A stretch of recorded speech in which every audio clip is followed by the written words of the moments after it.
Salutare prieteni! Astăzi vom face comparație între acest subwoofer și JBL basspro SL2. Să vedem cum se aude. Acela este tot de pus sub scaun. Ăsta are undeva la 200 de W RMS, la undeva la 125 de W RMS. Haideți să vedem.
Acum am montat subwooferul basspro SL2. Haideți să vedem cum se aude.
Cam așa se aude.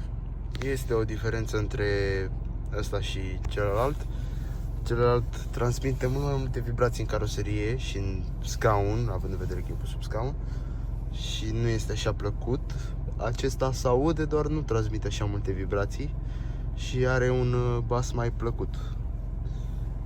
Dacă v-a plăcut, nu uitați să vă abonați și noi ne vom revedea la un nou videoclip. Salutare, pa, pa!